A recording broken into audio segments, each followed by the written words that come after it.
Hello, everybody. Welcome in. It's the weekend. Having some weird tech issues today, but I think everything is sorted out. We'll see. Um, But hey, welcome. We are playing Tyranny and possibly finishing it today. Um, I've made some time estimates in the past that have turned out to be wildly incorrect, so um, this may end up being me being completely wrong again. But we are definitely heading into the end game of Tyranny, and we had some rather epic events and confrontations last time, including the first actual difficult boss fight that we've had. But we got through it, and we are ready to, I guess, confront the rest of the world. Yeah, so I'm excited. I hope we can finish this today. I want to see how it all turns out and see how our choices have affected the world. And yeah. I have coffee this morning. We've got a Stumptown Founders Blend today, and hopefully it won't screw up my voice too much, but we'll see. Oh, that's good stuff. Yeah, we're gonna probably play for 3 or 4 hours, depending on how long the rest of the game goes, and we'll just kind of play it by ear, I think. How's everybody's weekend going so far? I know it's the morning here on the West Coast. Apparently a beautiful day, so of course the thing to do is to stay inside and play video games. So that's what we're doing here today. Nothing too exciting planned, which, I mean, is the case for the entire previous 12 months, but that's okay. Yeah, let's get going here. I'm gonna switch over to the game, and do let me know if there's any issues with the sound or anything like that, both mic, the game itself, just kind of whatever. So last time that we left off on, we somehow convinced our former boss, Tunon, the Archon of Justice, to, I guess, swear fealty to us. And I don't know. The game is seeming to push us towards going against the Overlord, which is not really what I wanted to do with this character. We were playing this as a sort of loyal vassal of the Overlord, but I don't know. The game seems to be positioning us as a rival. So I'm not entirely sure how this is all going to play out. I was hoping we could have the option, whether we wanted to be a rival or just another powerful Archon in this world. I mean, there are many, but we'll see. Let's see what we have to do next. Our quest has us going to confront the voices of Nerat. So he is another Archon. He is the leader of the faction we have sided with throughout this game. However, at this point in the game, all of the Archons are pitted against one another, and whoever comes out on top is going to rule this region of the world. So whether or not that means also going against the Overlord remains to be seen. But that's the current situation. So what we are going to do is go to one of our spires, rest up, have a chat with all our party members, because many epic events have occurred, and then we'll go talk to the voices of Nerat, see what he has to say. Tunon was up here, but he has seemingly... he has returned to his perch. Bunch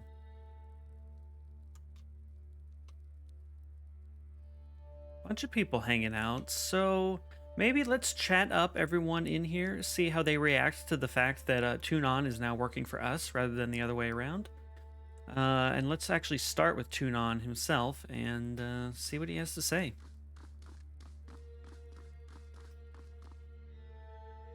Archon. Tunon inclines his head. Graven Ash's execution leaves a vacancy in the power structure of this campaign. I hope that you are prepared to fulfill your responsibilities in ways that he could not. What is it you wish to know? Okay, so first question is, how do you think the court will fare without Bledenmark? Bledenmark was the Archon of Shadows. He attacked us. We killed him after 2 tries. But he was kind of the enforcement arm of the court, and without him, who can say what will happen? The Archon of Shadows was an accomplished killer, but the court has never lacked for a hired blade. Now that Bledenmark's title lies vacant, someone of exceptional talent may arise to claim it. They are welcome to serve in his stead. Okay. Bax, hey, welcome in. How was your stream? I just missed you, I saw. So I'm sad I didn't get to see you today, but all right, well, enjoy your dinner. And we will be here when you get back. I got it. All right. Let's see what these Fatebinders have to say to us, because one of them kind of sided with us. One of them was a little more, ambivalent about it. So let's see what their reactions are, and let's save before we do that. I don't expect anything consequential to happen, but so you convinced even mighty Tunon to bow and accept your version of justice. Best of luck assuming your new title, Iron Fist.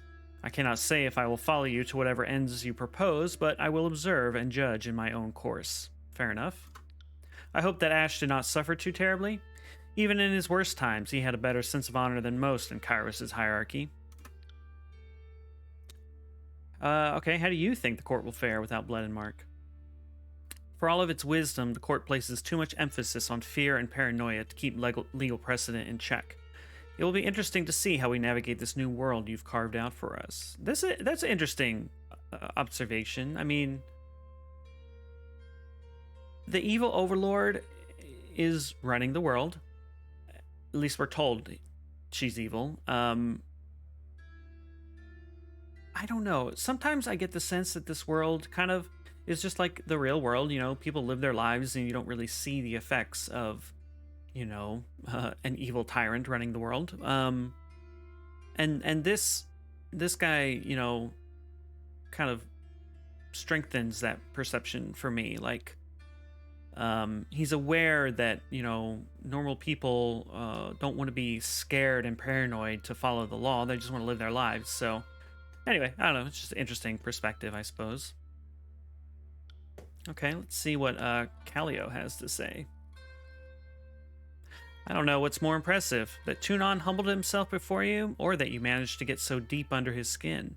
I've tried baiting him into arguments in the past for my own amusement, but you've made an occupation out of it. Ash didn't leave any remains behind, did he? Archons usually don't. I would have loved to mount his furrowed brow on the walls of the court, but I'll have to do without. That's dark. What can I do for you? Callio touches a gentle hand to your shoulder. Personal space, please. I'm an Archon. How do you think the court will fare without Bledenmark? The court ought to learn the lesson that the Empire already knows. Everyone is replaceable. As long as we keep that in mind, I'm not so worried about the court. Her lips curl in a knowing smile. And what about you, Rogalis? We exchanged several letters with Rogalis throughout this game. Compelled the adjudicator himself to kneel, did you? Rogalis grins. Impressive work. The last person who did that, well, enough said. He, of course, is referring to the Overlord. Ash has fallen, then. Better that he died in the pursuit of war than some undignified bed, surrounded by weeping mourners.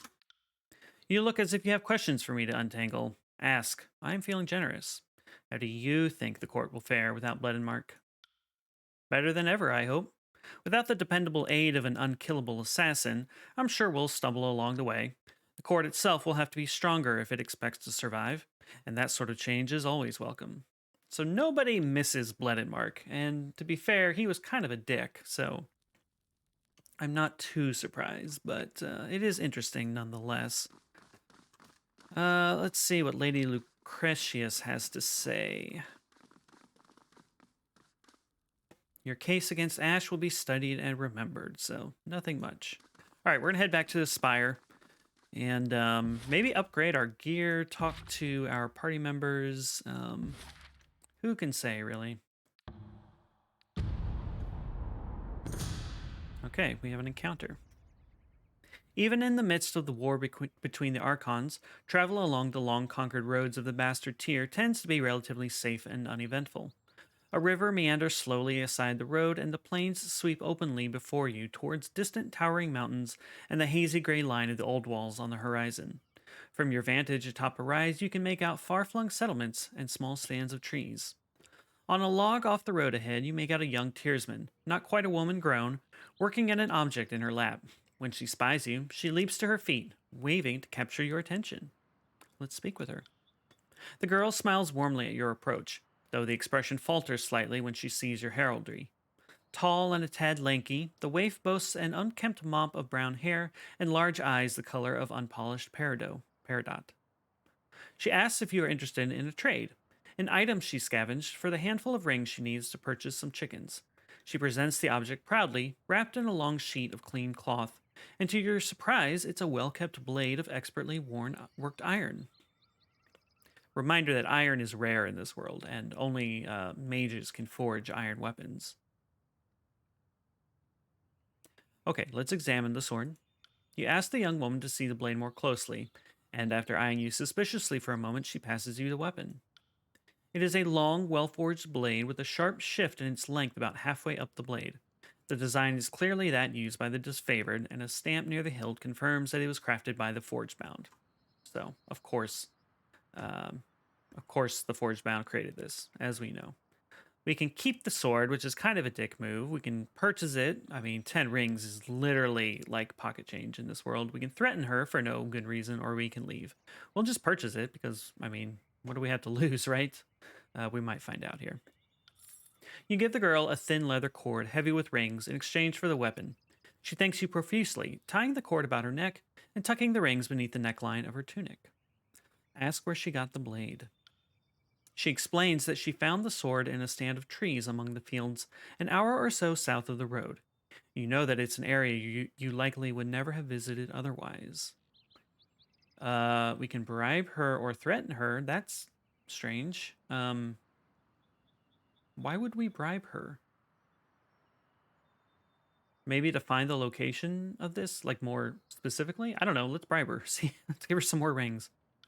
You offer the girl a few rings if she'll lead you to the place where she found the blade. Her eyes widen at the copper, and she accepts with an enthusiastic nod. Okay, let's follow her. She leads you south across the fields over gently rolling hills sparsely cultivated with grains and vegetables. You eventually come to a lonely copse of trees, jutting from the wind-combed grass like a stone from the sea. Within the shade of the oaks, you find a small squad of corpses, bloated and reeking, stripped to their small clothes. Yikes. We can search the scene, we can examine the bodies, we can question the girl. Hopefully we can do all three, but let's just start here and search the scene.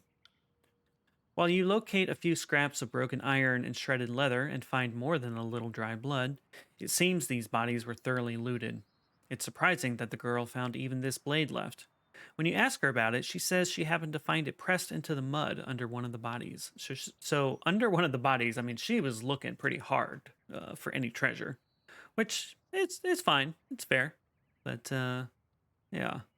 All right, examine the bodies. You look the bodies over carefully. There are two men and a woman, each slain by violent trauma, but with heavily scarred bodies that indicate they've all been wounded numerous times prior. The evidence strongly suggests these were members of Ash's disfavored legion that finally suffered wounds against which Ash's aegis could not protect. We can question the girl, we can bury the bodies, we can leave and report your findings. Okay, let's question the girl. You turn on the girl, demanding she tell you what she knows of what happened here. She takes a step back, surprised by the scrutiny, and protests that everything here is as she found it, albeit a few days older. She doesn't know with certainty what occurred, though she mentions Scarlet Chorus Raiders are a common sight in these parts. Okay. Let's go ahead and bury the bodies. Why not? You set to digging graves for the departed. The sun hangs blood red just above the horizon before the work is done.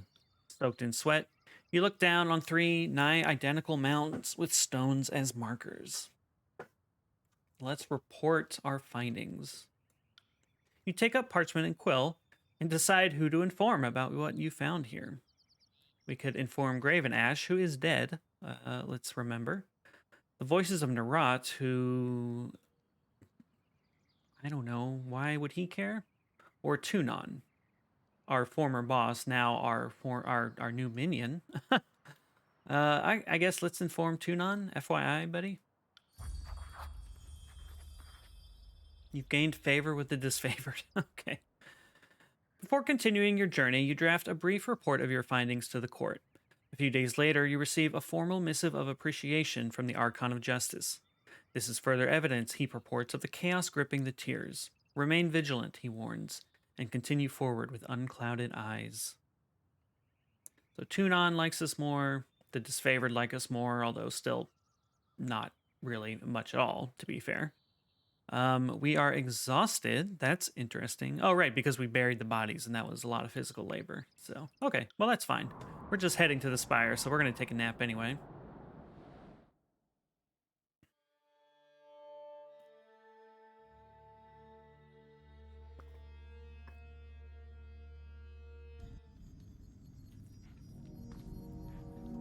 Okay.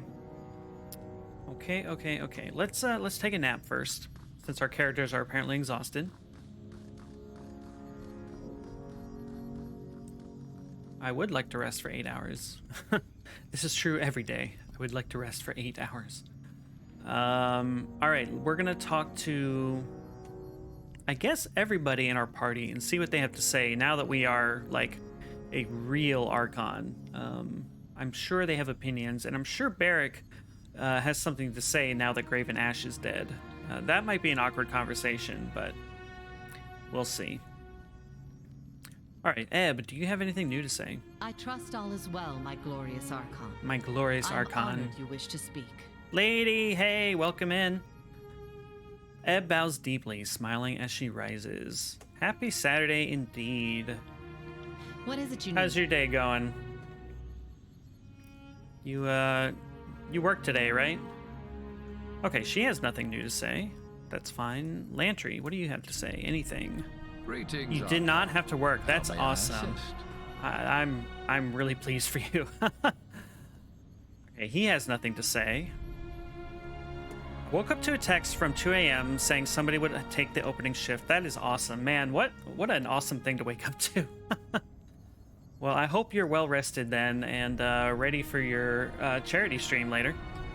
Everyone, after I finish my stream, we're gonna raid the Save and Raid charity event that's going on today. They're raising money for the Suicide Awareness Voices for Education charity. I will put a link in chat, actually. Here we go. Copy.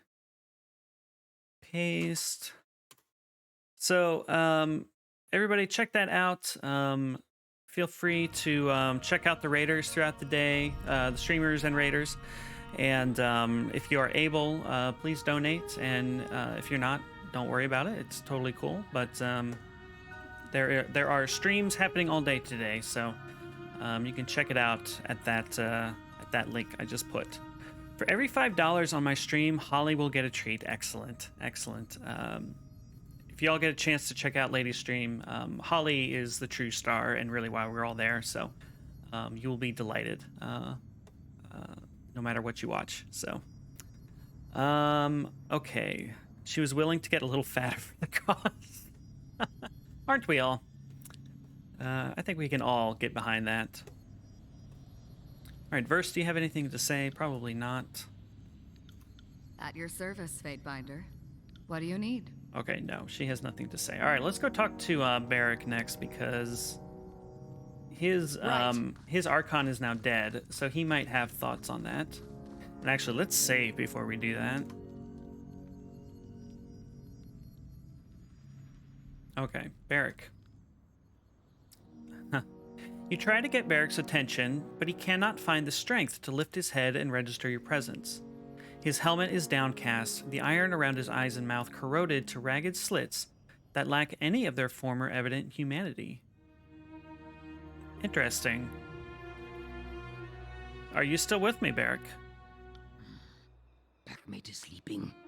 Maybe it's good time to pry from iron shell, to carve claws into skin, and lick willing blood trails. Yikes. A tremor passes through his armor. Separate from awareness, it strikes you as the jerking reflexes of a dead nerve. You can't even tell if Barrick is awake under his rusted shell, much less alive.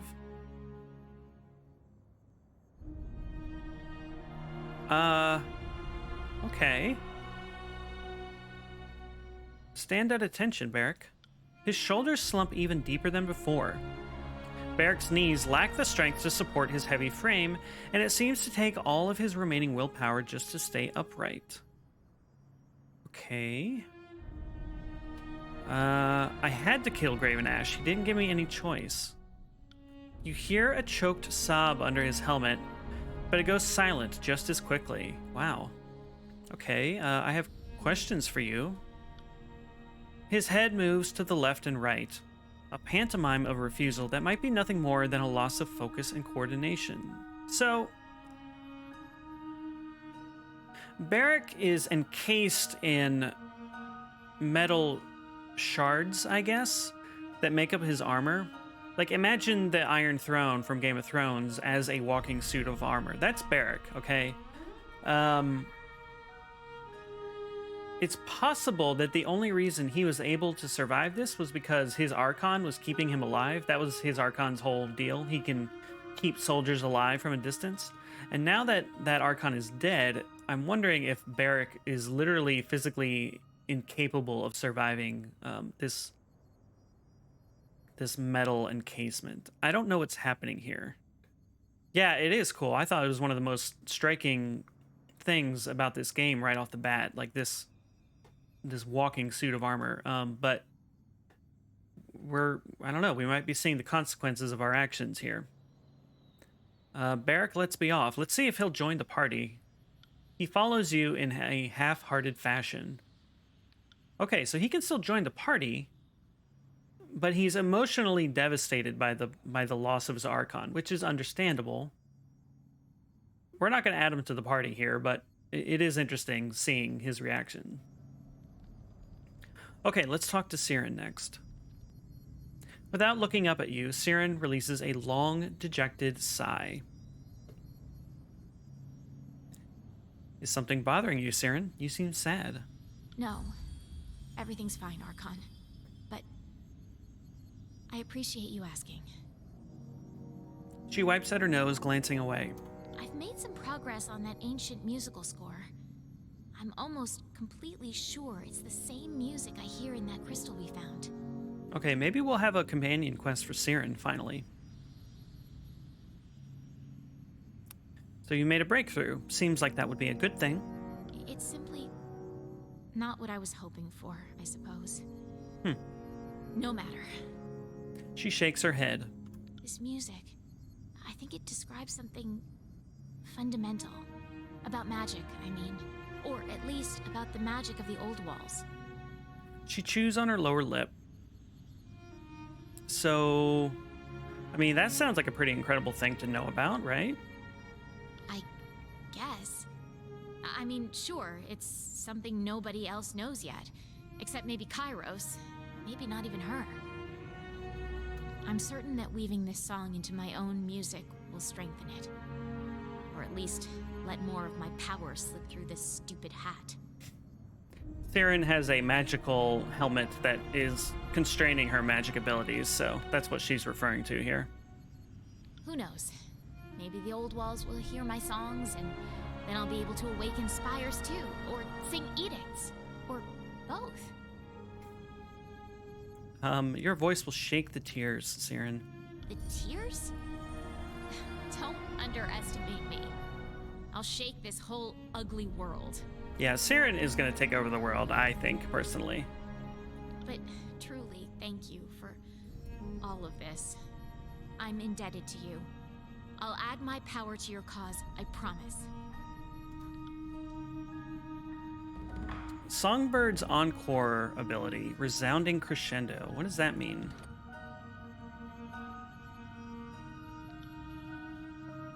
Siren's headdress, bolstered by her power and understanding of teachings left to her by the Archon of Stone. Siren performs ancient music learned from the old walls and the passage of the Archon of Stone. Her voice rolls over the battlefield in waves, breaking the bones and scrambling the wits of her enemies. Well, that sounds awesome. Okay, cool. So we don't have a new quest for Siren, but she is much stronger now, which is awesome. So let's click on her one more time. Hello, Fatebinder. What do you need? Okay, she has nothing new to say. Let's move on to Kills in Shadow. The dark-furred beast woman snuffs and quivers, panting lightly at your approach. She hunches low, long, gangly fingers caressing the ground. Alpha to Kills in Shadow smells good. Like mountain dew. Makes beast woman blood stir. Run hot. Makes beast woman want to hunt, bite, rot. Isn't that what we all want at the end of the day? Little Chitterbird has pledged to Alpha of Kills in Shadow. He is good for Chitterbird's chance of survival, but bad for beast woman's ears. She's talking about Siren. She rubs the ridge of a pointed ear, eyes lost in thought. Human shadow mystic. Archon of darkness is dead. Kills in Shadow thinks this cannot be true.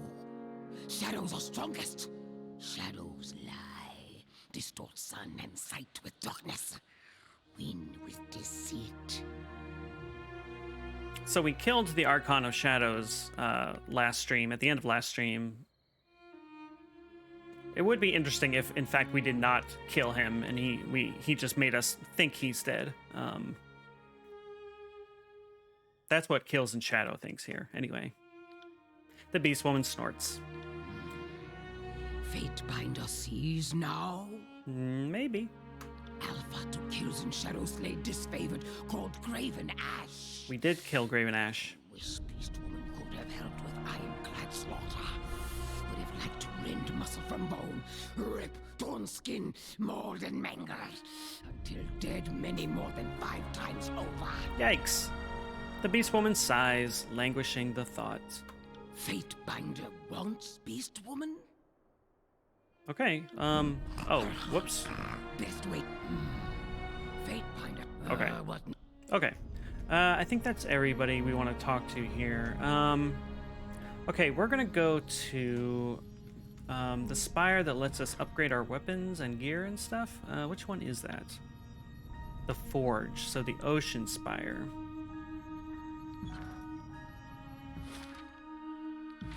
I believe that's down here, yeah. We haven't upgraded our gear lately, and I think I might want to just run through that real quick before whatever the final confrontation is today, so...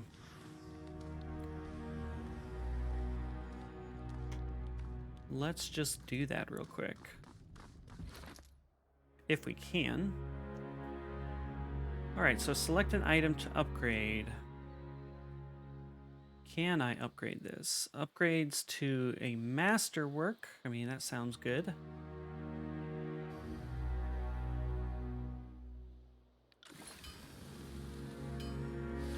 Okay, well, my boots are just super good now, I guess. Okay.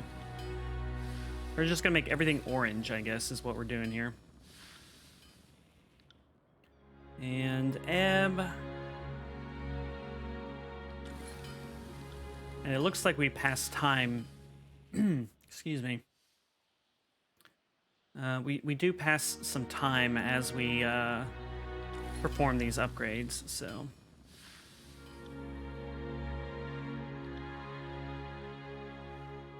I don't think I have much use for any of the money that I have left at this point. So we're just going to try to do as much as we can, although now we're out of materials, so that's a bummer. Well,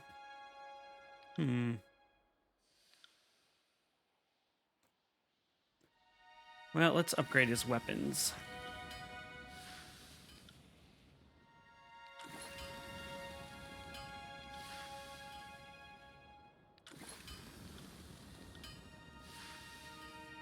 I suspect it's going to be the same, yeah, for all these. We don't have the materials we need to upgrade, so maybe we can buy the materials. Let's try... Let's see what we have here. We have a new shield that only Barrack can equip. We do have some more materials, so that'll help with upgrades. I'm going to talk to everybody around here just real quick, see if I can buy upgrade materials. But we won't linger here too long. It's training. Let's see, Regis, what do you have? Show me what you have for sale. So we wanted... Well, okay, let's sell our own junk since we're here. So it looked like we were looking for it was like leather hides or something. Let's see if anybody here sells those. Show me what you have for sale. Do you have any upgrade materials? No, I guess not. Okay.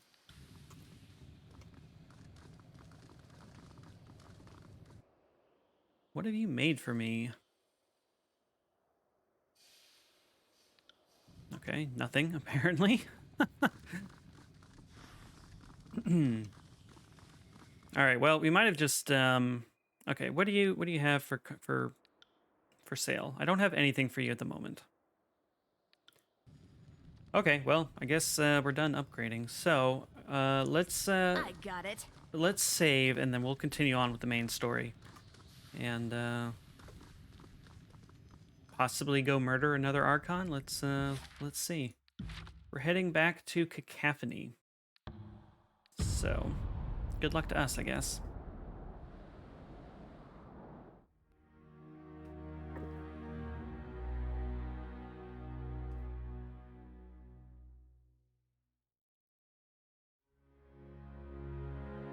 Now that the Disfavored's Archon is dead, I'm guessing or hoping that any Disfavored we run into will be weaker because their Archon isn't like magically healing them. I'll be curious to see if we actually notice a difference.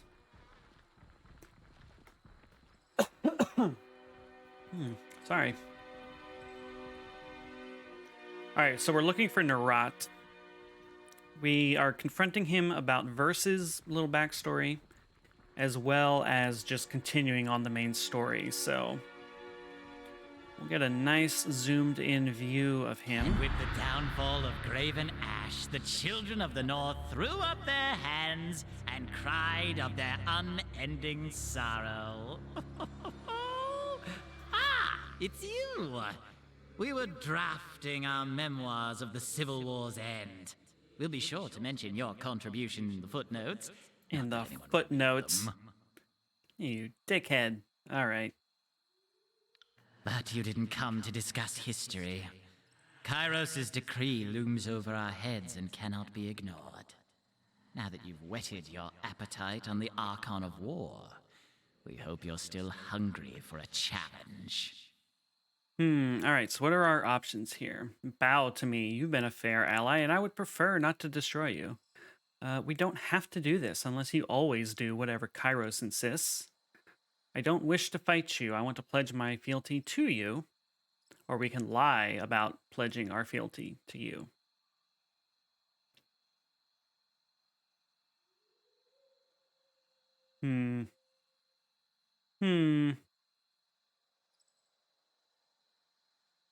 I still wish the game gave me a little bit more option as far as like remaining loyal to the Overlord, but I don't know. It kind of is what it is, I guess.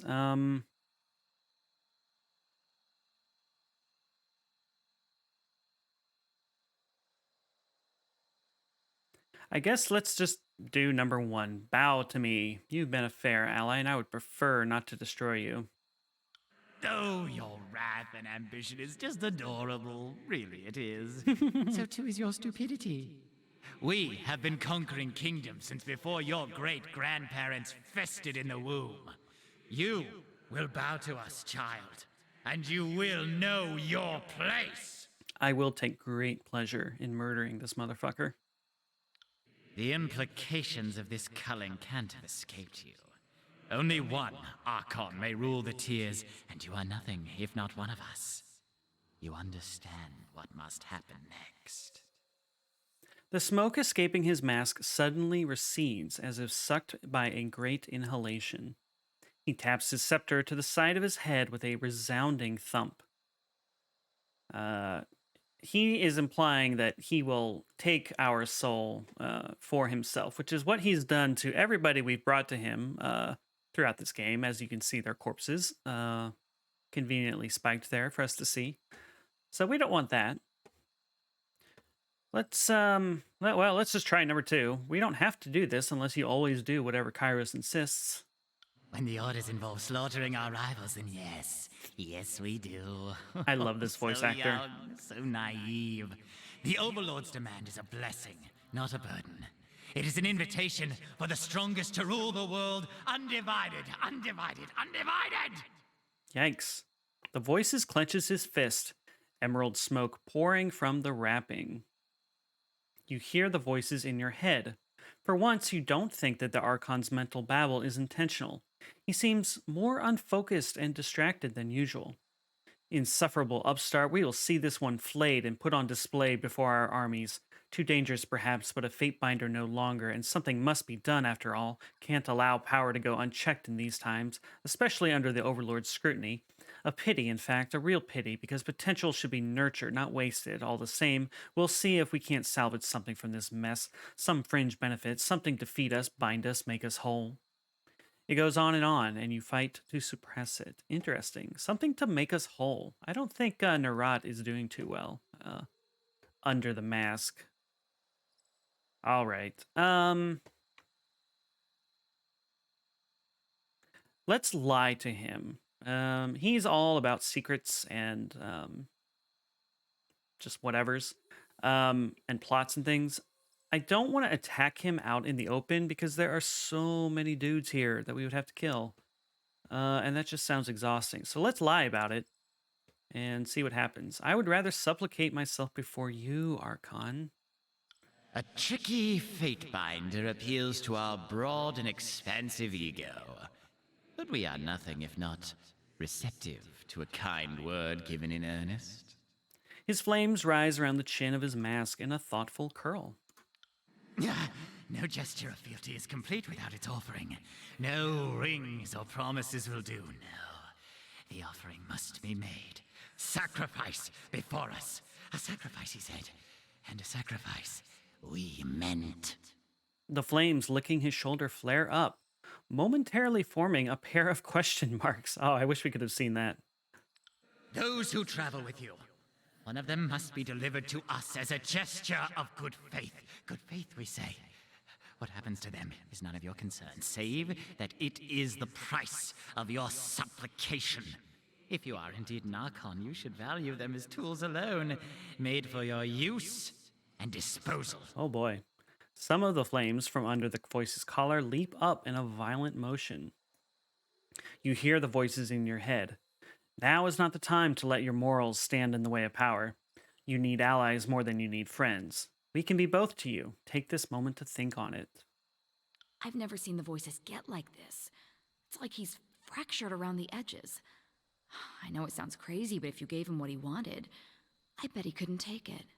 If you gave him what he wanted, I'll bet he couldn't take it. Okay. All right, let's just nod to our companion. The first one is kind of funny. Quiet, the Archons are speaking, but we won't go with that. Let's nod. What are you muttering about? If it's anything other than goodbye and thank you for your service, we will be most displeased. Thank you for your service.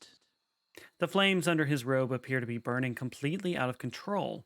whipping about his mask and sleeves like green tentacles. The Archon of Secrets chuckles quietly. Green flames dance about his body.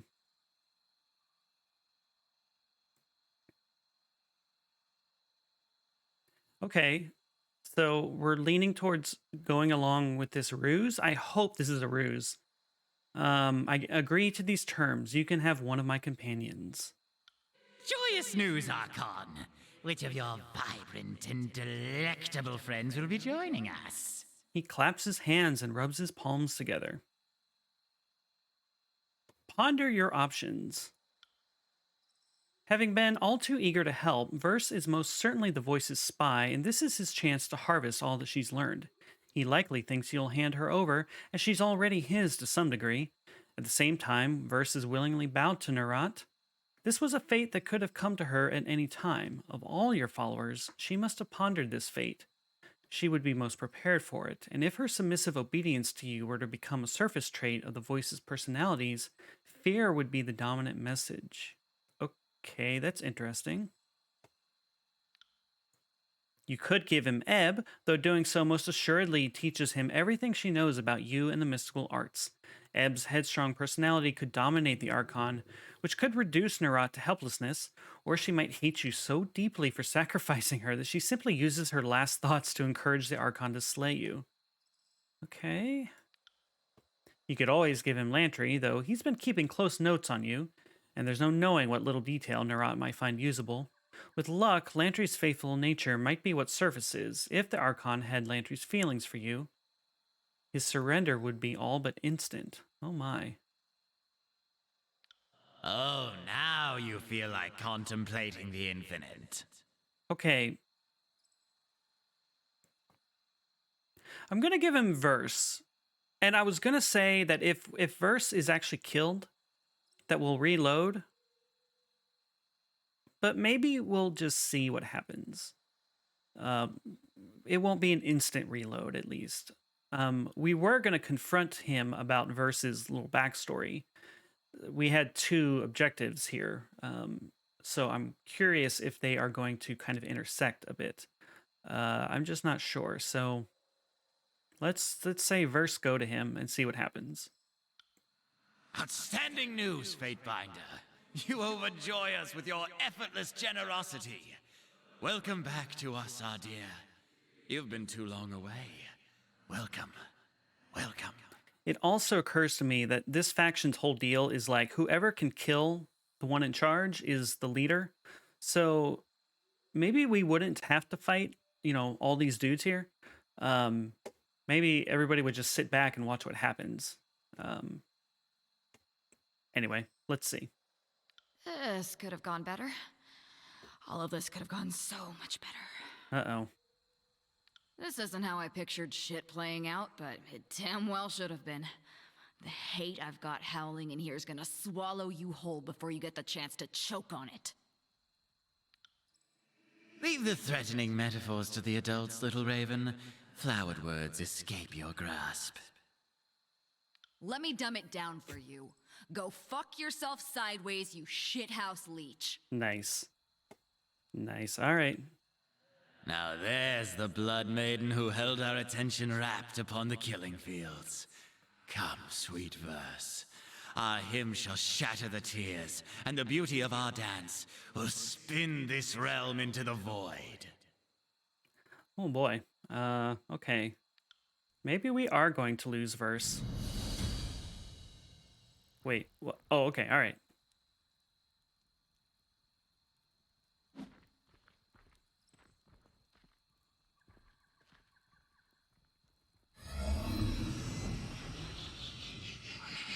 Oh, yikes. I think we're going to lose Verse. Oh. Oh, my. Okay. Nerat looks like he's having a bad day.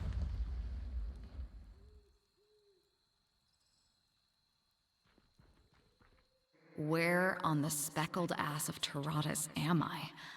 And why does my mouth taste terrible? Oh, no. Verse? Fatebinder, you're still here. A moment ago I was fighting 100 people all at once. I thought it would be the end of me, but they all backed off when we heard your voice. Looks like we're still keeping each other alive, though in Oh. my case it's arguable. She spares only a passing glance at her corpse. Are you okay in there? Do you, have things under control? Control enough. The thoughts come in surges and waves, some benign, others seek to take the reins of thought. But nothing I can't handle. It's me, after all. I think I hear my sisters in here. Maybe it's some kind of reunion. Not what I'd have asked for, sure, but maybe it's not all shit either. Is the voices of Narat in our party now? Like, if Verse's personality has just, like, completely... Oh, they're called the voices of Verse now. Holy shit. Holy shit. Okay, we're not going to reload. I think this went way better than I expected it to. Or at least in a much cooler direction than I expected it to. So Verse's personality has kind of subsumed all the others within Narat, and now she's kind of the dominant one. Is how I'm interpreting this. And she is still on our side. Holy crap. Okay. Well, this is strange, but I'm glad to have you back. You can help me lead the Scarlet Chorus. I could have done that without getting eaten, digested, and spat out by the voices of Narat, but I see your point. I'll do what I can from inside here. Keeping the other gangs in line will be no small task, especially if they learn of this situation. Suppose it's the job I was meant to do. So she was reunited with the souls of her sisters who were murdered.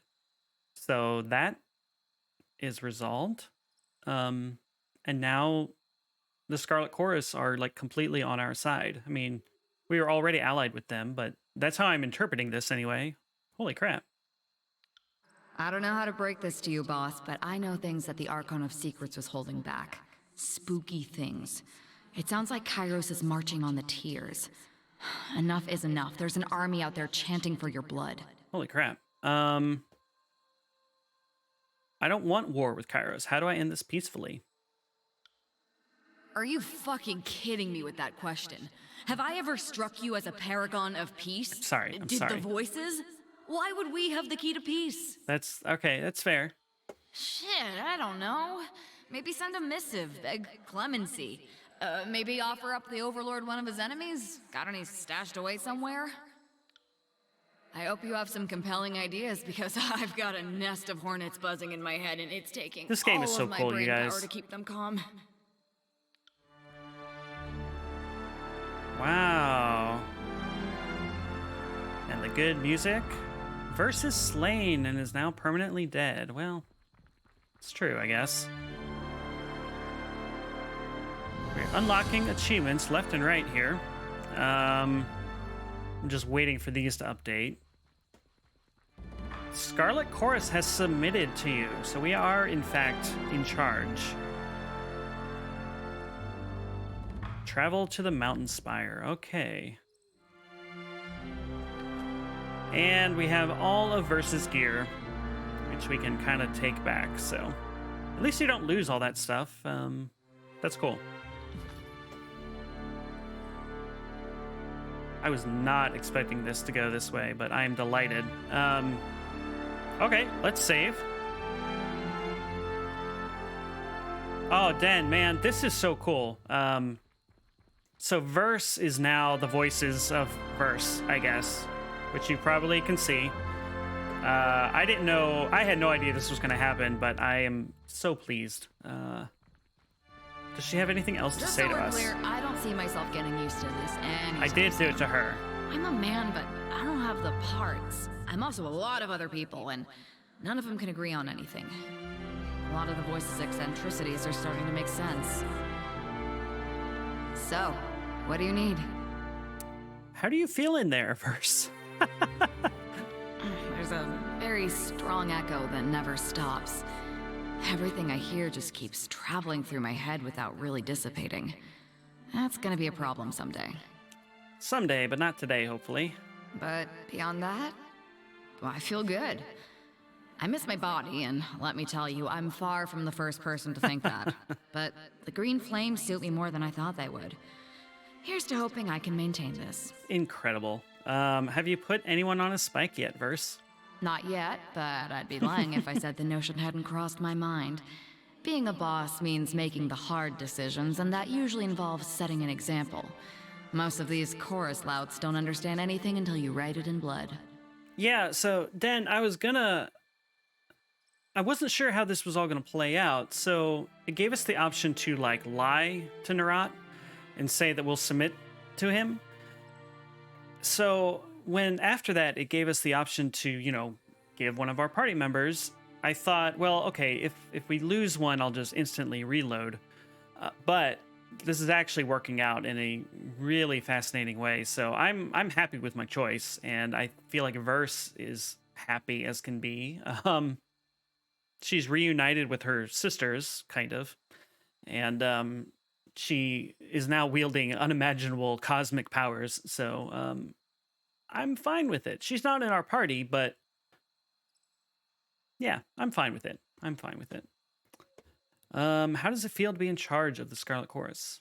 Funny thing, I always thought I would end up here. Really? It seemed more likely that I would kill my way to the top, not possess the Archon of Secrets like a parasite. Live and learn. Okay, fair. Verse chuckles to herself and sighs. Scratching the back of her head, she quickly realizes that her head is now a floating helmet and stops. Dude, I was very surprised by Tunon just being like, "All right, well, you're the new overlord." The only thing I didn't like is that the game seems to be explicitly presenting me as a rival to the overlord, and I think I would have preferred it to give me the option to stay, to at least claim that I'm loyal still. I didn't necessarily want to take over the world, but I mean, there's still more game to go, so we'll see what happens. But you can. Okay, all right, yeah. Everybody's like, "Oh, you're going against the overlord," and I'm like, "Well, I don't." So yeah, we'll see. You probably missed the fight with Blood and Mark. It was actually the first challenging fight in this game, and I had to do it twice. We did get through it, but I was surprised at how difficult that boss fight was. So, all right, tell me something that the voices of Narat knew. Are you kidding me? Where do I even start? Verse hums to herself. Narat developed his own written language. He called it Mumble Sense, and there are incomprehensible chapters of his grand treatise scribbled in public areas across the north. Interesting. Not the first challenge, but the first since the start. Yeah. Well, yeah, we'll see. We'll see what happens, but I'm curious if the fights after this are going to be as difficult as Blood and Mark, but yeah, you're right. I mean, the first few fights were kind of tricky. It's been a while. We've been playing this game for quite a while now, so I had forgotten. Phew! Verse rattles her helmet side to side. This guy had a lot going on in his head, and not all of it was pretty. All right, well, farewell, Verse. Good on you. Okay, so next stop is the Mountain Spire, I believe. Return to your spire. From there, you'll be able to issue an edict to repel the armies of the Northern Kingdom.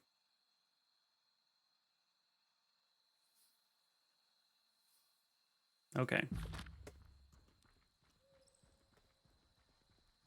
We have some more bodies here. Zedenia.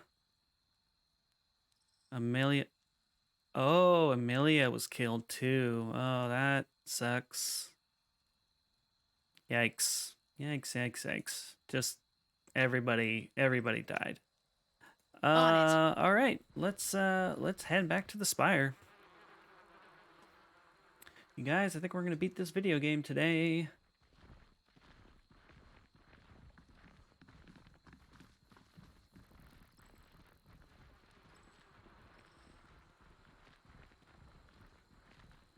Assuming we don't, yeah, you know, assuming nothing goes wrong, but, you know, we'll see. All right, we're heading back to the mountain spire, looks like.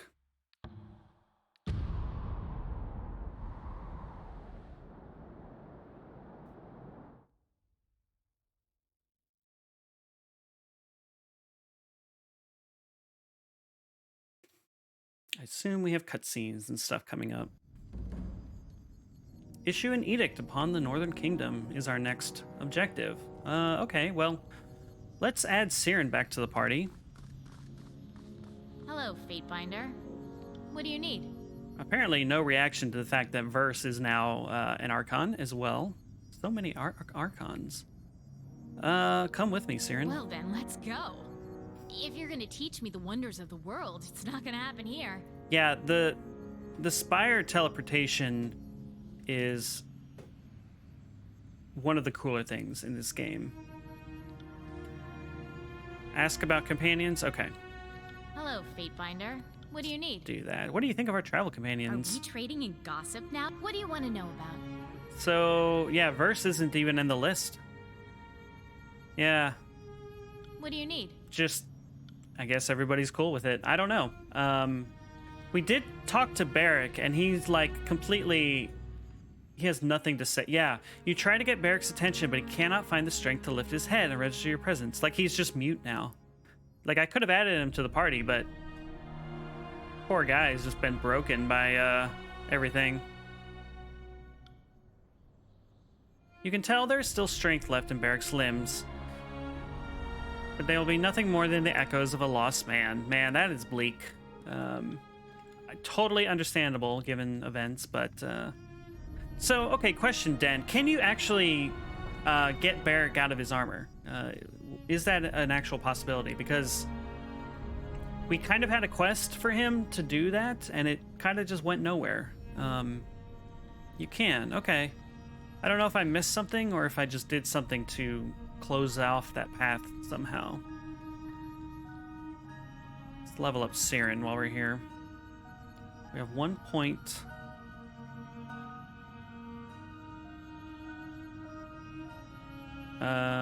Sure. Let's do that. Is it the kind of thing where I would have had to have sided with Graven Ash instead?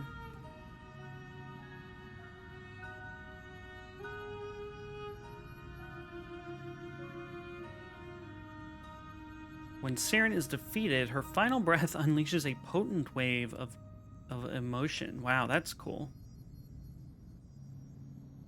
I'm probably not going to get to use any of these final abilities of hers. Siren recalls a happy memory and begins to sing. The power in her voice creates an embodiment of her memory that will serve to protect her by forcing enemies to attack it. That's cool. Yeah, go ahead and tell me if you want. I mean, you don't have to type out a whole novel if it's too much, but I would be interested to know kind of what happens with Barrick.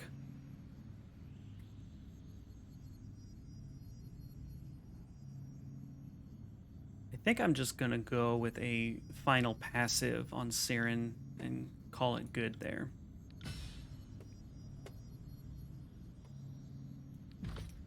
And maybe we'll chat up our other companions, see if they have anything to say about Verse. I trust all is well, my What is it you need? Kairos has forced our hand. Okay. If we do not hunt down the other Archons, they'll come for us. And yes, I said other Archons. Your power now sets you apart from the common mortal. From the common threat. Suggestions? The voices of Nerat seems the most pressing problem. No, he's taken care of. And while that speaks poorly of you, or perhaps highly of your rapport with depravity, it means we could maybe find some way to force him to capitulate. And by force, I Okay. mean trick. I think we both know. I should have voices of listened to Nerat this are earlier, I not suppose. ambitious. He will be trying to get you to bow to him. I hope you have something clever in mind, because his lust for power is just too great. He won't surrender until we beat the personalities out of that grinning faces. Okay. Questions? Ask away. Nothing about Verse. Ask away. Okay. And let's just chat up Kills and Shadow real quick.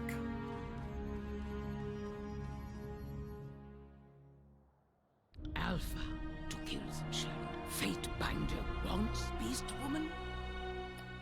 So you have to disobey Tunon and get someone to remove it, but they can't while he has Ash's protection. So you have to get Ash to free him from his duty, and Barrick hates all of this and hates you when it's done.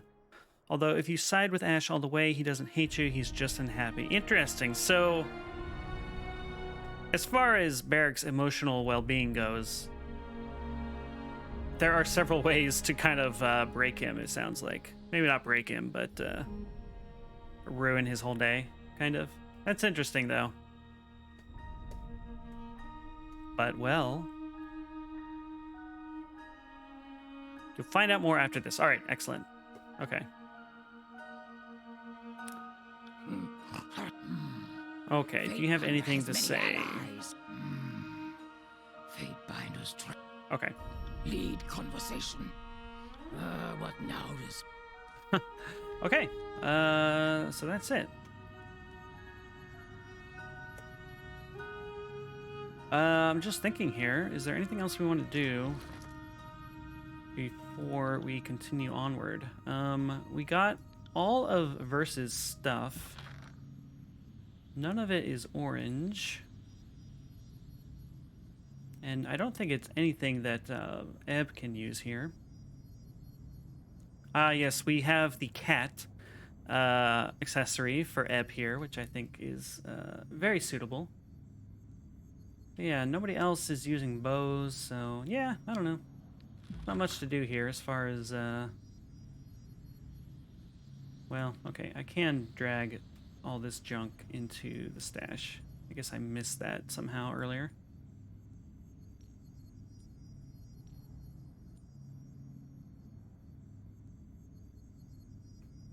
Did you ever get the merchant with the pig? Not that I remember. Unless it was one of the Spire merchants that you can hire. And I admit I have not really been paying too close attention to the ones I've been hiring. They sell an item that summons an exploding pig. Holy shit.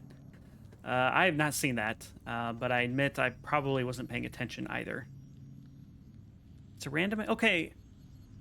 Interesting. We did have one random encounter with a merchant, but from what I remember, it was all very mundane items. So either it didn't show up or I missed it, unfortunately. But that's something to look forward to for next time. All right, I guess it's time to proclaim another edict. Holy crap. The waves of energy radiating from the spire draw you forward, pressing your body and mind to its eager embrace.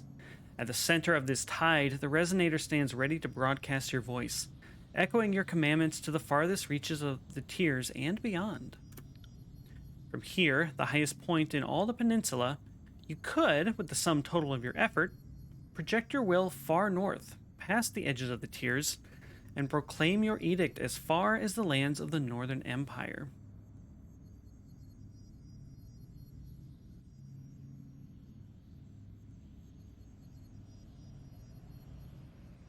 Ah, interesting.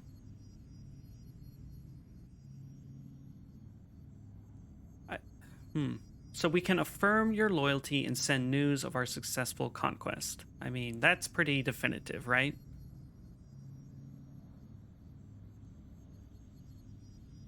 Number 4 is also... I mean, 4 and 5 seem equivalent to me.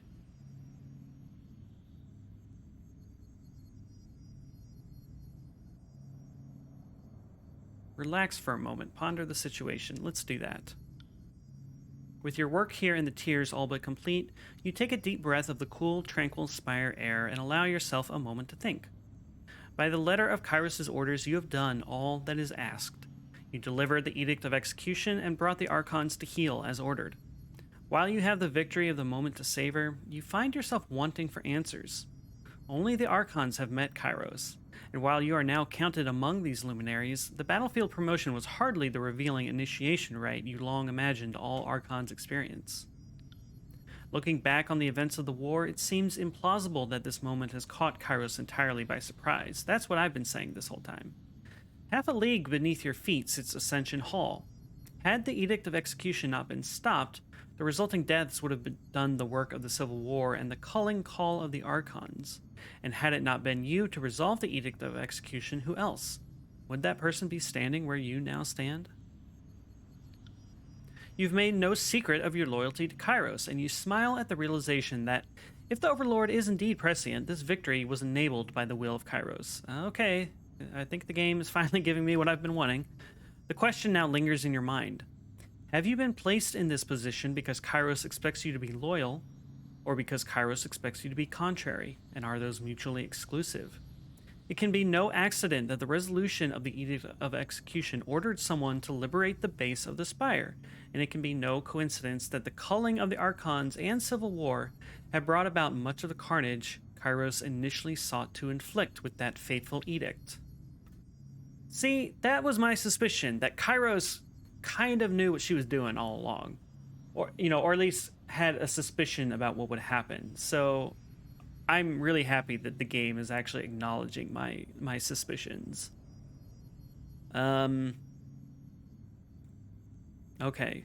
Let's mutter something gently and test the resonator. Your words are barely perceptible over the wind until the first peal of echoes ricochets back from the valley's mountainous ring, at which point the echo makes further speaking a bit confusing. The actual definition of your words are lost in the echo, but a sonorous flood of your voice fills the valley with the sound of a distant thunderclap. Whether or not your precise wording is audible at the tardict of your edict is merely a matter of whether or not your victims need to know. So long as your voice can touch the realm, your will shall be enacted.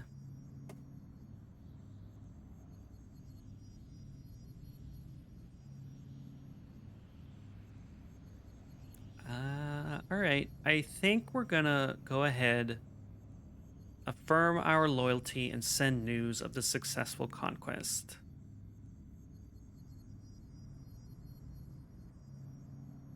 Unless 4 is like a preparatory declaration and our companions will have something to say. Maybe let's do that first. Let's do number 4. Nice. Smart and quiet. It's easier to plunge a knife in someone's back when they think you're watching it. I see. Okay, so verse is in our head now.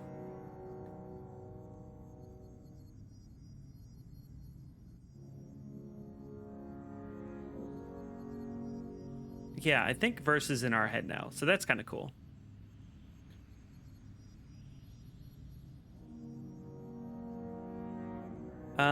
You sound like you mistake my genuine loyalty for careful pragmatism. I will rule the Tears, but it will be in Kairos' name, so that's an option. I could challenge the Overlord, but the time is not yet right. I brought order to the Tears as requested, and the best way to preserve that order is to let the Overlord know that the Tears and its ruler are loyal.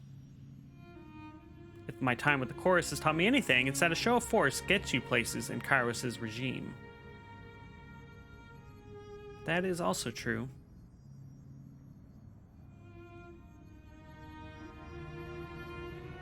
Okay, we're gonna go with number 3 here. Peace has settled across the Tears for the moment, albeit a peace purchased by the countless lives of my brothers and sisters. Yeah, sorry, Beric. Give offense, and Kairos will send other Archons to invade. Offer fealty, and we might yet survive to rebuild these lands. As someone who's bowed to the enemy to survive, this is what must be done. Oh, man. Struggling with Kairos will mean the end of us. The time for wanton defiance has ended.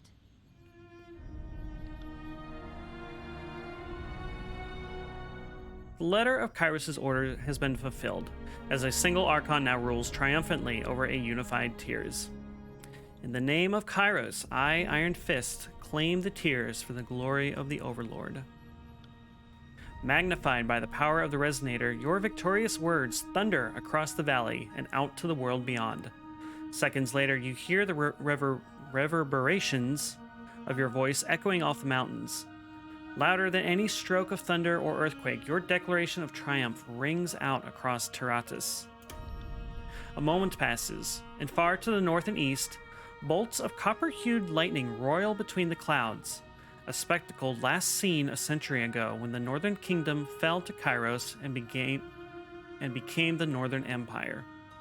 The conquest of the Tears and of all Tyranny is at long last complete. The Tears have been conquered, unified at last under a single banner. Word of your victory reaches the ear of Kairos, as does your declaration of fealty and obedience to the Overlord. In answer to your surrender, Kairos' armies halt their advance on the Tears and withdraw to their garrisons.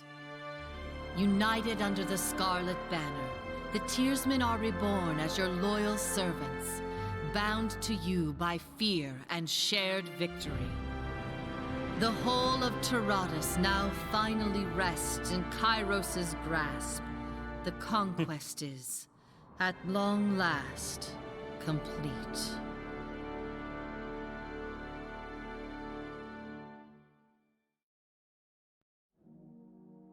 So good. All right. Days after the declaration of your victory, the mountain spire becomes a bustling hub of incoming peace delegations and missive birds as your newly conquered vassals compete for your favor with obsequious displays of fealty and flattery. In the flood of missives comes a single wordless message bearing the seal of Kairos. It depicts a map of Tyranny with all the districts of the known world carved up, each assigned the symbol of an archon. Your symbol is illustrated atop the peninsula of the Tears. Actions speak louder than words, and on the day you receive the map from Kairos, your scouts report that the armies marching upon the Tears have reversed course and disbanded. You fulfilled Kairos' decree, and all the Tears is now ruled by a single archon. Your former rivals have either submitted to you or perished, bringing the civil war to a close.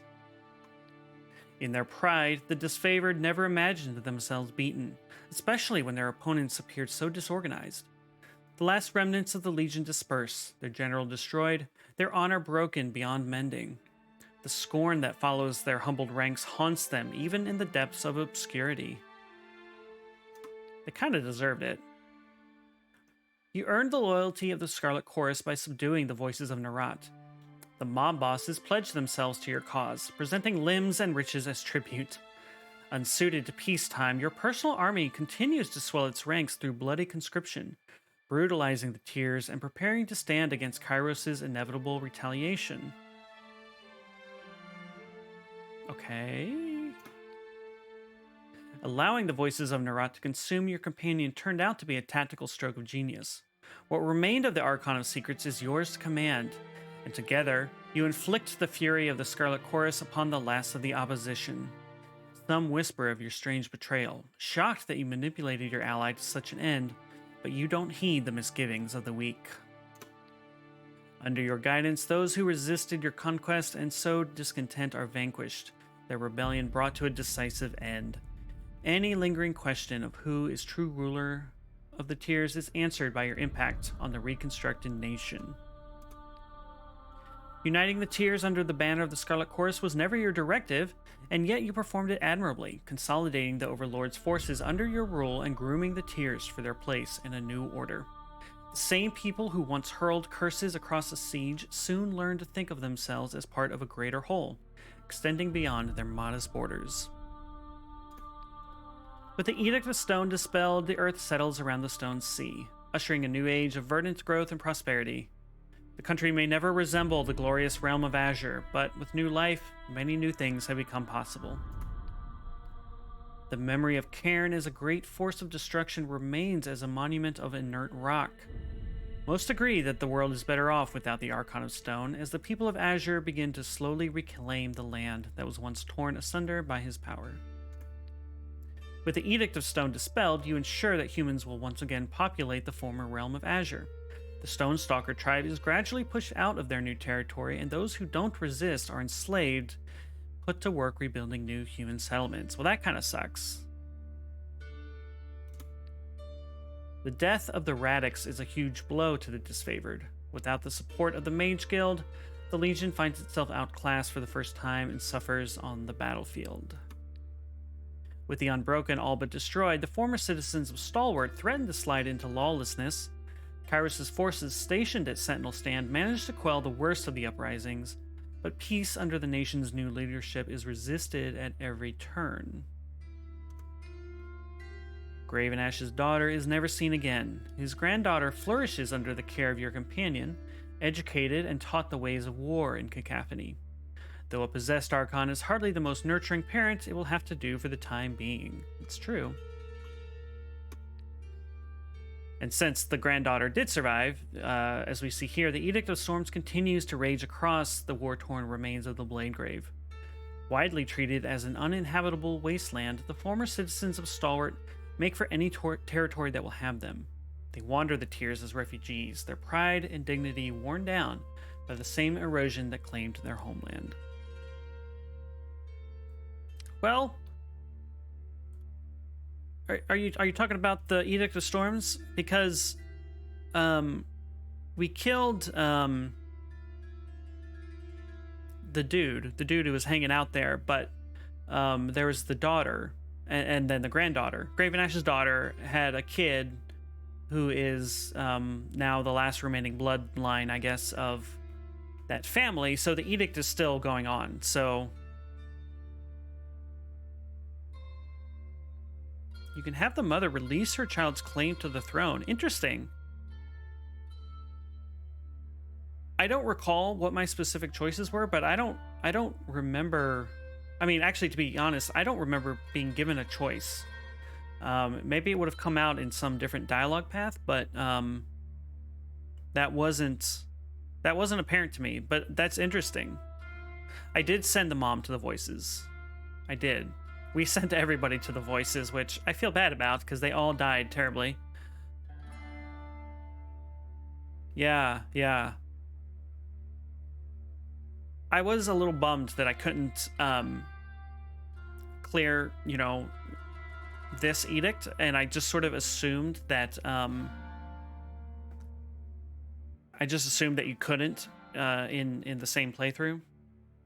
If you send enough people to him, he snaps. Well, we sent him so many people. So you're saying if we sided with Nerat but didn't send him people, he might have been a little more stable at the end there before we gave verse to him? Because it mentioned that he was like unstable, but it didn't really explain why. So that's interesting that that's the reason. It makes the boss battle easier or something. I can't remember. Yeah, and like we didn't even have to fight Nerat, so I was all ready for like a big tough boss fight, and I mean, I didn't mind not having to do it. It just, yeah, we didn't fight him, so that's cool though. Your travels never took you to the Burning Library, and this leaves the Edict of Fire undisturbed, consigning the Vellum Citadel to a future engulfed by perpetual flame. With their arcane knowledge beyond reach, the School of Ink and Quill falls into steep decline, your name becoming a curse in their embittered ranks. Okay, yeah, so when he absorbed Verse, we saw her kind of appear as a big, giant, green, ghostly thing, and I thought I was going to have to fight her, or him, or whatever, but yeah, that didn't happen. We just saw her, and then she had suddenly taken over his personality, so... but it sounds like it would have been a cool fight if I had gone that route. The Scarlet Chorus rules Lethian's Crossing with signature cruelty. They perform regular midnight raids against homes or businesses, making examples of the locals and keeping dissenters in check. Locked doors and shuttered windows become the new standard of life as the citizens grow into their new sense of fear and paranoia. By returning the Magebane helm to Lethian's Crossing, you ensured the Bane would not be able to get into the city. For the time being, the threat of a Bane incursion is dispelled. The settlers are grateful to go about their lives unburdened by this peril, though knowing how close they came to annihilation haunts them. They hope that the security you provided endures. Kind of a mixed blessing. The Bane are not a problem, but the Scarlet Chorus are like a perpetual problem for them. Also, this girl... Okay, I guess I don't have a mouse here. But the woman in this stall here just makes me think of Katara from Avatar: The Last Airbender, so that makes me happy. More cabbage references would have only improved this game. Sending the Forgebound Master to the voices of Nerat strikes a heavy blow to the Forgebound, and the very art of ironsmithing suffers terrible setbacks. It takes many years to recover or relearn the delicate subtlety of crafting fine weapons and arms. The Forgebound continue to create weapons, but their quality is suspect. Interesting. Less a ruler than a stern matriarch, the mighty Reef Talon rears her patchwork tribe on discipline and exertion. Beast patrols clear new paths through the depths, opening more of the wound to settlement, and farmers cultivate hardy vegetables and fungi on every vacant plot of soil.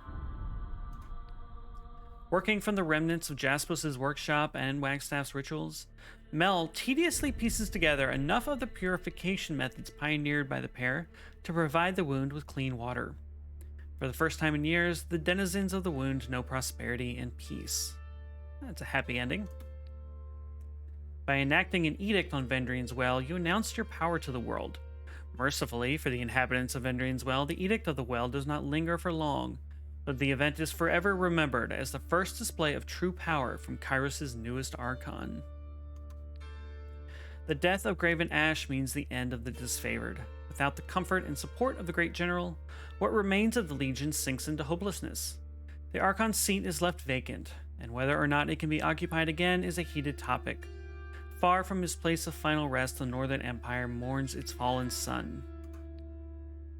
Swaying the voices of Nerat to your side was an outcome that few could have predicted, least of all the Archon himself. With your companions steering the Archon's will, you bring the full power of the Scarlet Chorus to bear against your enemies, and learn a few trade secrets from your unexpected ally. The voices of Nerat and his galleries of madness and wisdom are yours to explore. Tunon the Adjudicator continues to dispense justice from his seat in the Bastard City. He follows the laws you craft to the letter, advising on any of the meticulous changes you lack the time or the patience to draft. Without his aid, the task of keeping order in the tiers would be nigh impossible. The death of Blood and Mark deprived the world of a most capable murderer. One less bedtime story to scare children is no significant loss, though you can't help but glance at the dark corners of every room and feel as if something is watching you. Blood and Mark will always cast a long shadow on your life.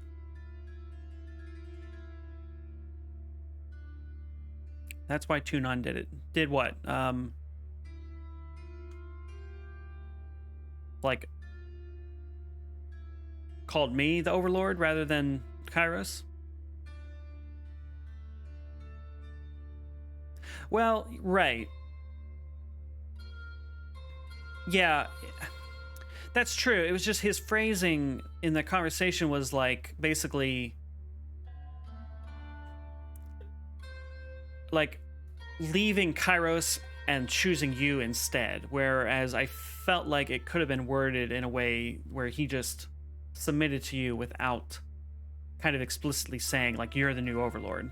I don't remember the exact wording he used, but that's what kind of confused me. Yeah, it was worded weird. Yeah. The death of Graven Ash left Barrick a shadow of his former self. He follows you for a time, as much out of habit as reflex. All agree that there is nothing of him left under the iron shell. He departs your company without a word, assuming a position at a crossroads where he allows himself to rest as solid as any statue. Yikes. Reunited with her fallen sisters in the boundless ocean that is her new hive mind, the Voices of Verse upends the remaining Scarlet Chorus gang bosses, reconfiguring the leadership into a pattern that suits her philosophy of what the army needed to become. Through her cunning, strength, willpower, and expansive knowledge, the army grows into an elite band of warriors and spies, all ready to serve the Voices of Verse, and, you are told repeatedly, you first and foremost. If you don't remove the armor, he turns into a statue no matter what. Yeah, I mean, that makes sense, I suppose. I mean, is that true even if Graven Ash survives? As surely as you liberated Lantry from the depravities of the Scarlet Chorus, you unshackled him from the weight of history. No longer fixated on the preservation of the work of the sages, the scribe instead sets himself to recording the present with renewed vigor, becoming your most persistent biographer, even if some describe his work as mere propaganda than history. Got it, okay. Lantry increasingly turns to scavenging lesser pages of the Chronicle for writing material, making the sage's histories palimpsests of your rising glory and your inevitable confrontation with the Overlord.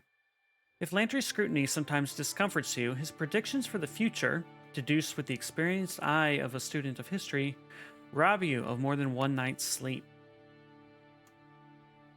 I mean, it still sounds like a confrontation with Kairos is inevitable, is what this is implying to me. Ebb remains in your company, where she seeks out promising recruits among your supporters. After recognizing some obvious talent, she takes on a team of apprentices in a new school of would-be tidecasters. Though she often jokes that the school is bound to fail with her at the helm, her students think otherwise, as do the many dozens of hopefuls who come begging for her tutelage. Kills and Shadow shows little interest in cleaning up the tiers after your victory. Instead, she takes it upon herself to hunt down every disfavored soldier in the country. You hear frequent word of maulings and disappearances among Kairos' ranks, perpetuated by a beast of legendary ferocity. Though you could no doubt track down your wayward companion, you let her continue the bloody work, out of equal parts respect and fear. Good lord. Without the threat of the Overlord's control, Siren struggles with how to manage her freedom. Inspiration finally strikes her, and she travels to the Tiers, visiting the small villages ravaged by Kairos' occupation. She sings to the frightened and hurt villagers, bowing their spirits and allaying their fears. Guilt for her hand in the horrors wrought upon the world by the Scarlet Chorus spur her on, and her wonders become more and more spectacular. The followers of the Songbird grow in number, taking the message of peace and harmony throughout Tyratus. Well, we had a conversation with her and she got like a stronger ability, like the thing that she received in the start of the Bastard's Wound area, like gave her a cool new ability, but that was it. There was nothing. I didn't find a way to remove the headdress, basically. And since we didn't have a final boss fight, we never got to use her cool new ability. So,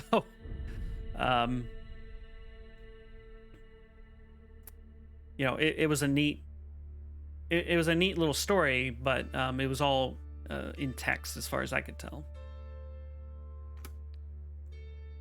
With your loyalty to Kairos declared to all, the Overlord's conquest of Tyratus is complete, and the people of the Tiers finally see an end to years of bloodshed. Well, kind of. Not with the Scarlet Chorus there, though. From your perch atop the ancient spire, you survey the lands you now rule by Kairos' decree. Your followers are all too eager to boast of your power of the edict, and they whisper that a reckoning will someday come.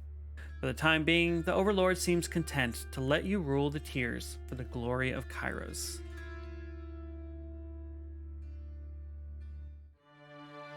Hey! We beat a video game!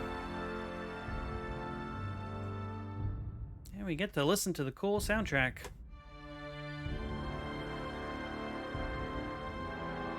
So yeah, that ending sequence was a little awkward. Like, you can tell that, you know, some of those slides that popped up are not necessarily acknowledging every combination of choices that you made, but that was pretty good.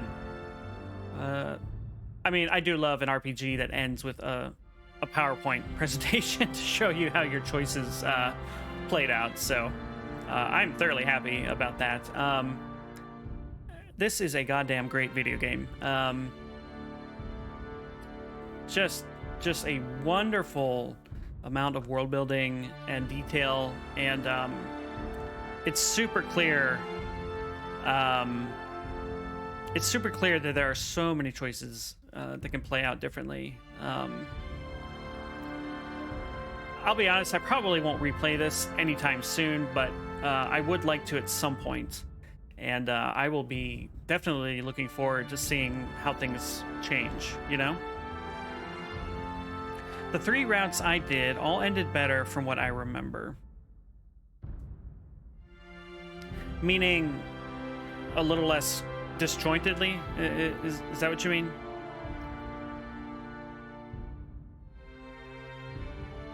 Gotcha. Yeah.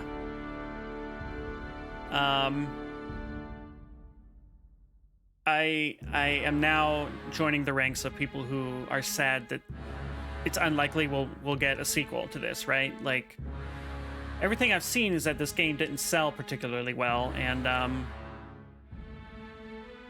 now that Obsidian is back to making like big AAA 3D games, you know, I'm curious if they'll return to this world. The ownership is split. So does Paradox own some of this as well? I don't know the rules. Yeah, gotcha. I mean, I'm curious if they'll return to Pillars of Eternity. It sounded like the second game did not sell well either. I find the whole kind of return of the top-down RPGs really interesting because I feel like we're kind of back to what it was before Pillars came out, which is like, oh, actually, this is kind of a niche genre, and it's not actually maybe worth making these games, at least for AAA teams, you know? The new game... Oh, that's right. That's right. I forgot they were making a big, like, Skyrim, basically, in the Pillars world. Well, that's cool.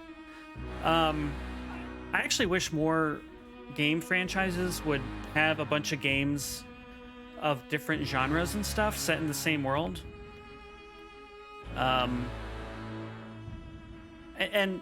not like little dumb spin-offs and stuff. Like, I just mean like StarCraft was going to have a first-person shooter, you know? Like, that's cool. Like, I think, anyway. Well, yeah, and Pillars is what I've heard. Like, your take on it was what I've heard from a lot of people. And I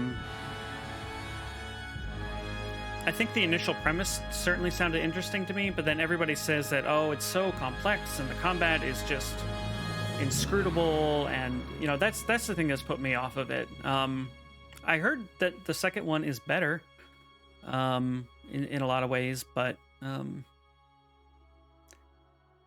I admit I'll probably wait until I get it for free from the Epic Store, you know, before I spend time with the second game. And like the second one's like about pirates and stuff, right? So everybody loves pirates. I would like to play Pillars of Eternity at some point, but I will probably turn it down to easy and just kind of not worry about the combat, based on what everybody has told me. And from what I remember, the second one has a turn-based mode you can turn on, so that's cool. I would probably enjoy a deep combat system like Pillars if it was purely turn-based, so. But it'll be a while before I get to that. So, next week, we're going to start Iron Danger, the indie RPG that has you kind of scrubbing through time to do attacks and stuff. Once we finish that, I hadn't thought about the next game I want to play. I think I want to play the third Shadowrun game, Shadowrun Hong Kong. I played the first two of those, Shadowrun Returns and Shadowrun Dragonfall, and they were great, and I just never got around to Hong Kong. So I think we will do that after Iron Danger. I do want to hear your favorite two routes. Please tell me. Because it will be a while before I play this again, so I would definitely be curious to hear how things can go.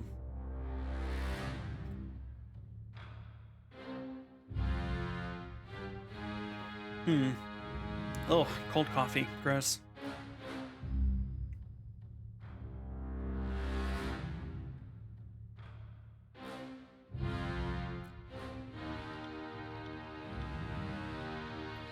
See if there's anything after the credits. Tyranny. We did it. Sorry, post-credit scene? I guess not.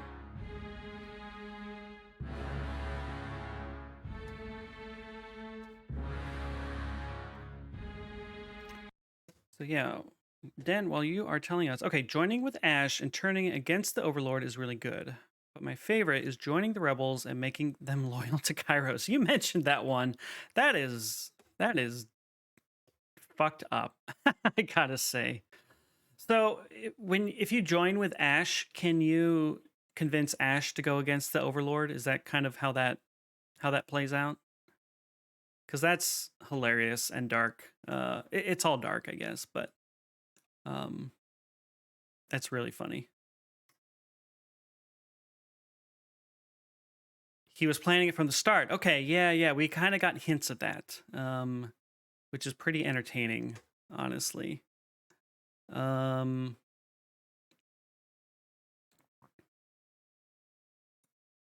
really cool. I love all the different ways it can play out. Can you imagine though, like having to make a sequel that accounts for all those choices? And see, I had a suspicion that Tunon was somebody who was biding his time.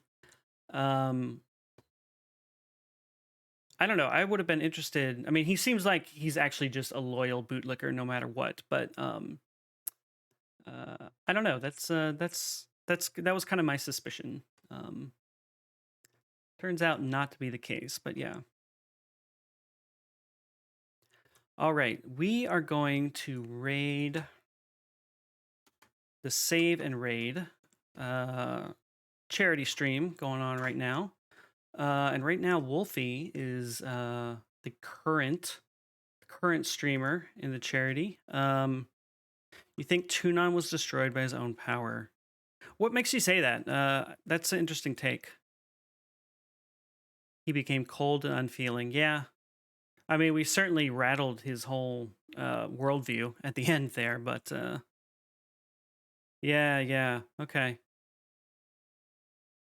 All right. I'm going to drop a link to the charity stream that we're going to be rating here in just a second. So you guys can check out all the streamers that are streaming today, and we're gonna raid Wolfie if we can. Assuming I can do this right.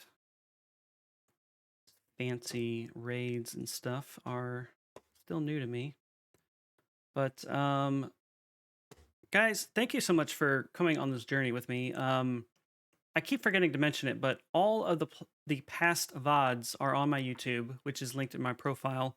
So you can get caught up and see how things played out. Dan, thank you again so much for hanging out on all these streams and giving your take and advice and experiences. I've had a lot of fun having you here, so thank you very much. And I hope you'll stick around for the other games we play next. This has been a lot of fun doing this over the last several weeks. So yeah, you got to see something new too. So it worked out for everybody. Yeah, so we'll be back next week with a new game and hopefully a shorter one, but we'll see. And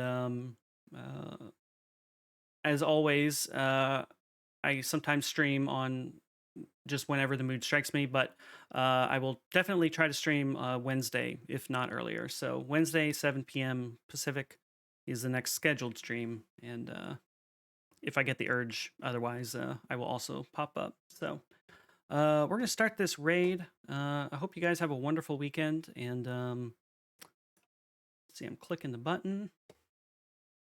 The raid is counting down. And yeah, have a great day, guys.